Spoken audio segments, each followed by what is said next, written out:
নমস্কার, শুভ নববর্ষ সবাইকে। আজ আমি এই ভিডিওটা করছি নতুন এই বঙ্গাব্দ মেষ থেকে মীন রাশি অবধি 12টা রাশির কেমন যাবে সেই বিষয়ের ওপর।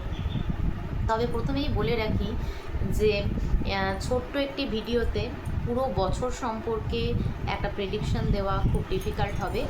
তথাপি আমরা ট্রানজিটের ওপর বেস করে স্পেশালি যেই 4টি গ্রহের ট্রানজিট সবথেকে বেশি রাশিচক্রের ওপর প্রভাব বিস্তার করে, বৃহস্পতি, শনি, রাহু এবং কেতু, এই 4টি গ্রহের ট্রানজিটের ওপর ভিত্তি করে আমি আজকে প্রেডিকশানটা দেব মেষ থেকে মীন রাশি অবধি। তো প্রথমেই শুরু করি মেষ রাশি দিয়ে। মেষের কিন্তু বর্তমানে যেহেতু রবি উচ্চস্থ অবস্থায় মেষ রাশিতে বৈশাখ মাসটায় অবস্থান করবে, সেই জন্য মেষ রাশির সময়টা অবশ্যই ভালো। স্পেশালি বলবো মনের কোনো ইচ্ছে পূরণ হতে পারে, এবং সেই ইচ্ছেটা যদি হয় প্রভাব প্রতিপত্তি, বড় কোনো চাকরি বা সাফল্যের ব্যাপারে, তো অবশ্যই সেই ইচ্ছে কিন্তু এই বৈশাখ মাসেই পূর্ণ হতে চলেছে মেষ রাশির। মেষ রাশির ওভারঅল বৈশাখ মাসটা ভীষণই ভালো যাবে। হ্যাঁ, তবে স্বাস্থ্যের দিক থেকে কিন্তু একটু সতর্কতা অবশ্যই অবলম্বন করতে হবে। তারপর আসবো বৃষভ রাশির কথায়। বৃষভ রাশির যেটা দেখতে পাচ্ছি যে এই সময়টা মোটের ওপর খারাপ নয়, ভালোই। তবে এই সময় কিছুটা শত্রুতা বাড়বে। শত্রু কিন্তু এই সময় ভীষণ শক্তিশালী হবে। তো সব দিক থেকেই কথাবার্তা, চাল চলন সব কিছুই কিন্তু একটু সাবধান হয়েই বা সাবধানতা মেনটেন করেই চলতে হবে বৃষভকে। তবে বৃষভের শরীর স্বাস্থ্যের এই সময় উন্নতি দেখা দেবে এবং শরীর স্বাস্থ্য মোটের ওপর ভালো যাবে। তারপর আসছি মিথুন রাশির কথায়। মিথুনের কিন্তু সময়টা খুব ভালো, খুবই ভালো, স্পেশালি সফলতা অর্জনের ক্ষেত্রে খুব ভালো সময়। মানে এখন যদি মিথুন কোনো পরীক্ষায় অ্যাপিয়ার করে, ডেফিনেটলি সেখানে একটা সাকসেসফুল রেজাল্ট অবশ্যই পাবে, বা যে কোনো বিষয়ে সাফল্য খুব সহজে পাবে এই সময়ে মিথুন। এবং আর্থিক দিক থেকে মিথুনের জন্য এই সময়টা খুব ভালো।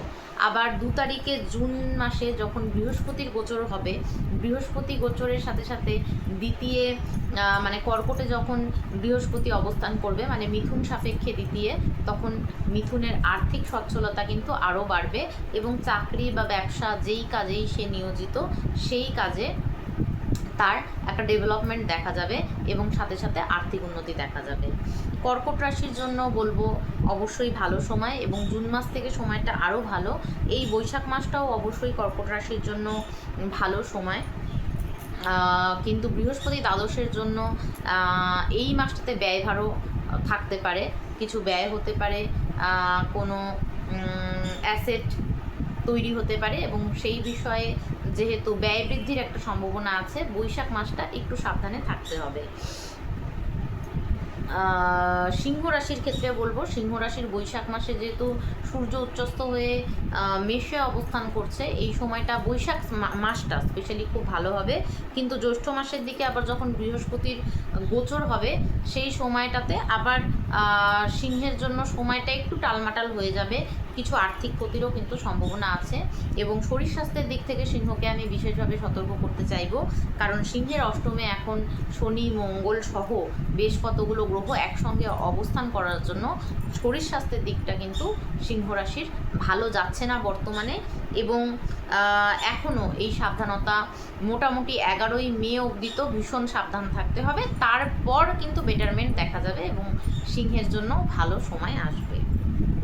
কন্যা রাশি, কন্যা রাশির এখন এই সময়টাতে স্পেশালি বৈশাখ মাসটাতে ভালো সময় অবশ্যই যাচ্ছে। স্পেশালি ভাগ্যস্থানে রবির অবস্থান, সূর্যের অবস্থান, সেটা অবশ্যই কিছু বিষয়ে মনস্কামনা পূর্ণ করবে এবং সাফল্য দেবে। তার সাথে সাথে কিন্তু একই কথা আমি কন্যার জন্য বলবো, শরীর স্বাস্থ্যের দিক থেকে একটু খারাপ, এবং যারা পার্টনারশিপ বিজনেসে আছে বা কোনো পার্টনারশিপে কাজ করছে, তাদের জন্য কিন্তু এই সময় কোনো বিবাদ ঝগড়ায় না জড়ানোই ভালো হবে। বাকিটা সাবধানতা মেনটেন করলে মোটামুটি সমস্যা ওভারকাম করে চলা সম্ভব। তুলার জন্য বলবো তুলা রাশির যারা রয়েছে এই সময়তে একটু দাম্পত্য জীবনে সমস্যা আসতে পারে। এছাড়া শত্রুরও শক্তি বৃদ্ধি হতে দেখা যাচ্ছে, তো কিছু ঝামেলা মামলা মোকদ্দমায় জড়ানোর বিশেষ করে এই বৈশাখ মাসটাতে ভীষণ চান্স আছে। তো সেই দিক থেকে একটু সতর্কতা রাখতে বলবো। কিন্তু জুন মাসে বৃহস্পতির ট্রানজিটের সাথে সাথে তুলার ক্ষেত্রে কিন্তু কর্মের দিক থেকে নতুন দিগন্ত উন্মোচিত হতে পারে, নতুন যোগাযোগ হতে পারে, নতুন কোনো সংস্থায় নতুনভাবে চাকরি বাকরি বা ব্যবসা শুরু করা যেতে পারে, বা এই যোগাযোগগুলো অটোমেটিক্যালি হতে দেখা যাচ্ছে। তো তুলার জন্য অবশ্যই জুন মাস থেকে ভালো সময় আসতে চলেছে। পরবর্তী রাশি হলো বৃশ্চিক রাশি। বৃশ্চিক রাশির ক্ষেত্রে জুন মাস থেকে ভাগ্যস্থানে বৃহস্পতিকে পাবো। তো অবশ্যই ভাগ্যস্থানে বৃহস্পতি বিভিন্ন জায়গায় সাফল্য এবং ভাগ্যের সার্বিক উন্নতি সেইটা দেখাচ্ছে, এবং ভালো কোনো জায়গায় বা ভালো কোনো কানেকশান এই সময় তৈরি হতে পারে, যেখান থেকে পরবর্তীতে বৃশ্চিক লাভবান হতে পারে। এবং বৃশ্চিকের শরীর স্বাস্থ্যও মোটামুটি ভালো দেখা যাচ্ছে, এবং সম্পত্তি ক্রয় এবং বিক্রয় উভয় ক্ষেত্রেই কিন্তু বৃশ্চিক রাশির জন্য একটা খুব ভালো সময় আসতে চলেছে। এরপরে ধনুরাশি। ধনুরাশির এখন সময়টা একটু খারাপই যাচ্ছে, কারণ ধনুরাশির ঢাইয়া চলছে, চতুর্থে শনিদেব অবস্থান করছে। তো শরীর স্বাস্থ্যের দিক থেকে এই সময় সমস্যা আসতে পারে। এই সময় কোনো বিবাদ ঝামেলায় ঝঞ্ঝাটে জড়িয়ে যাওয়ার ভীষণ বড় চান্স আছে। তো ধনুকে কিন্তু সব দিক থেকেই সাবধানে থাকতে হবে। তবে হ্যাঁ, কর্মের দিক থেকে আর্থিক দিক থেকে আমি বলবো সময়টা খারাপ না, এবং পরবর্তীতে যেই সময় আসছে মানে জুন মাস থেকে সেই সময়টা কিন্তু আরও ভালো আসছে, কারণ বৃহস্পতির গোচর অষ্টমে হবে, এবং অষ্টমে যখন বৃহস্পতির গোচর হবে সেটা শারীরিক দিক থেকে খুব একটা ভালো না হলেও আর্থিক দিক থেকে কিন্তু হঠাৎ কোনো প্রাপ্তির যোগ নির্দেশ করছে। তো সেই দিক থেকে ধনু যদি চেষ্টা করে মানে কন্টিনিউয়াস একটা এফোর্টের পরে কিন্তু ভালো রেজাল্ট আশা করতেই পারে। পরবর্তী রাশি মকর রাশি। মকর রাশির জন্য বলবো সপ্তমে বৃহস্পতি আসতে চলেছে জুন মাসে। তো বৃহস্পতি যখনই গোচর করবে মকর রাশি এবং লগ্নের যারা রয়েছে, যাদের বিবাহ আটকে রয়েছে বা বিবাহের জন্য অনেক দিন চেষ্টা করেও যারা ফল পাচ্ছে না, সেই ক্ষেত্রে কিন্তু খুব শুভ যোগাযোগ হতে চলেছে, এবং এই বছর বিয়েরও যোগ রয়েছে। তো এই দিক থেকে অবশ্যই মকর রাশির জন্য সময়টা ভালো। শরীর স্বাস্থ্য মোটামুটি, খুব ভালোও বলবো না, খুব খারাপও বলবো না। তবে বৈশাখ মাসটা যেহেতু চতুর্থে সূর্য এবং শুক্র অবস্থান করছে, পারিবারিক দিক থেকে আনন্দ অনুষ্ঠান এগুলোরও যেমন যোগ রয়েছে, আবার কোনো অ্যাসেট বিল্ডিংও হতে পারে, যেমন বাড়ি গাড়ি সোনা দানা বা যে কোনো সম্পত্তি এই সময় কিন্তু তৈরি করার একটা যোগ রয়েছে মকরের। এরপরে চলে যাচ্ছি কুম্ভ রাশিতে।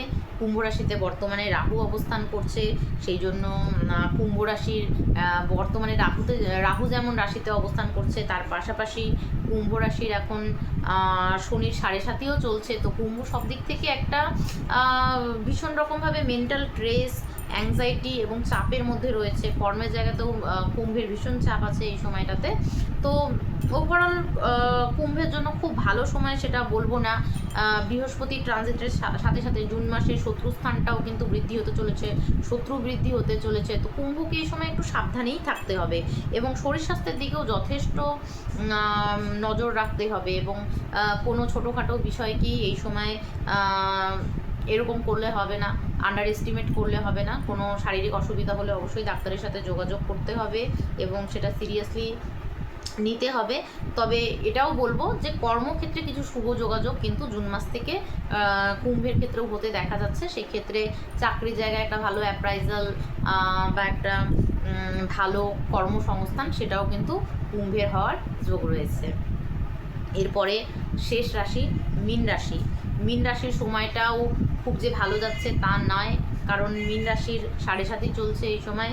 যদিও 7.5 এই বছর মানে 2026-এ তো অবশ্যই চলবে সাড়ে সাথী। তো এই বছর সাড়ে সাথীর একটা ওভারঅল নেগেটিভ প্রভাব মীন রাশির ওপর, মেন্টাল স্ট্রেস ভীষণ থাকবে, সেটা দেখা যাচ্ছে। কিন্তু খুশির খবর হলো এটাই যে বৃহস্পতি যখন কর্কটে গোচর করবে, অর্থাৎ জুন মাসের প্রথম দিক থেকে পঞ্চমে, যেহেতু মীন যেহেতু পঞ্চমে বৃহস্পতিকে পাবে, তো অবশ্যই কিছু মনের ইচ্ছা যেগুলো অনেক দিন যাবৎ পূরণ হচ্ছে না, যেটার জন্য মীন চেষ্টা করছে, সেগুলো কিন্তু পূরণ হবে।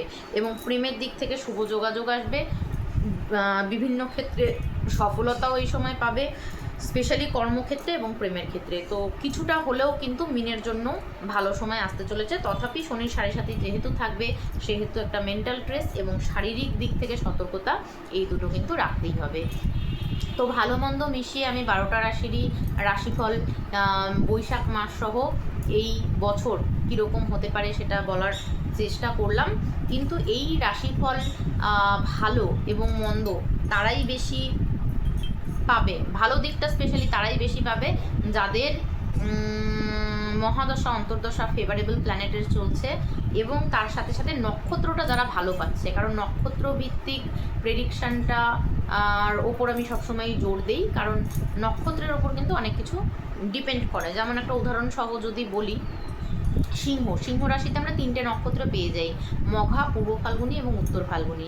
এবার সিংহ রাশি মঘা নক্ষত্র যাদের, তারা যেই ফলাফলটা পাবে, সেই ফলাফল কিন্তু পূর্ব ফাল্গুনী বা উত্তর ফাল্গুনী নক্ষত্রের জাতক জাতিকারা নাও পেতে পারে। সুতরাং নক্ষত্র ভিত্তিক একটা আলোচনার অবশ্যই দরকার রয়েছে, যেটা আমি পরবর্তী ভিডিওতে করার চেষ্টা করব। তো ভালো থেকো সবাই, আর তোমাদের কিছু কোয়েরি থাকলে, কিছু জানতে চাইলে অবশ্যই ভিডিওতে কমেন্ট করে আমাকে জানিও।